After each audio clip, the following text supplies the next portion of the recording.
সুপ্রিয় দর্শকবৃন্দু, আসসালামু আলাইকুম রহমতুল্লাহি ওয়া বারাকাতুহু। বাংলাদেশের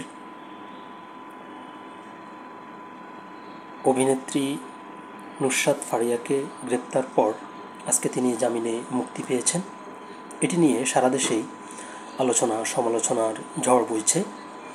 এরকম পরিস্থিতিতে আরেকটি খবর সামনে এসেছে, সেটি হচ্ছে যে বাংলাদেশের আরেকজন জনপ্রিয় অভিনেতা চঞ্চল চৌধুরী তিনি গ্রেপ্তার আতঙ্কে ভারত সফর বাতিল করেছেন।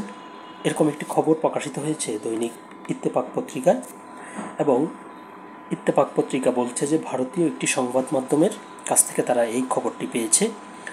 তো চলুন দেখি আমরা খবরটির বিস্তারিত কী লিখেছে। গ্রেপ্তার আতঙ্কে চঞ্চল চৌধুরীর ভারত সফর বাতিল। দুই বাংলার জনপ্রিয় অভিনেতা চঞ্চল চৌধুরী ক্যারিয়ারের দর্শকদের উপহার দিয়েছেন একগুচ্ছ সিনেমা, অভিনয় করেছেন ছোট পর্দা এবং টেলিভিশন নাটকেও। গত 28 এপ্রিল চঞ্চল সহ 17 জন অভিনয় শিল্পীর নামে হত্যাচেষ্টা মামলা করেন ভাটারা থানা এলাকার এনামুল হক। এদিকে নুসরাতের গ্রেপ্তারের পর নিজের ভারত সফর বাতিল করেছেন অভিনেতা চঞ্চল চৌধুরী। ভারতীয় সংবাদ মাধ্যমে এমনটা দাবি করা হয়েছে। নিউজ 18-এর প্রতিবেদনে বলা হয়েছে, সাম্প্রতিক সময়ে মমতাজ ও নুসরাতের গ্রেপ্তারের পর ভারতের একটি অনুষ্ঠানে অংশগ্রহণের কথা থাকলেও সেটি বাতিল করেন চঞ্চল।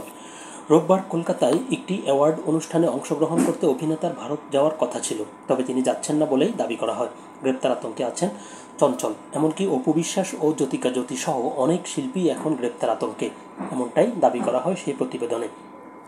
এর আগে ভারতের টিভি 9 বাংলা এর এক প্রতিবেদনে বলা হয়, কলকাতায় টলিউডের এক অ্যাওয়ার্ড অনুষ্ঠানে আসার কথা থাকলেও চঞ্চল নাকি কলকাতায় যেতে পারছেন না।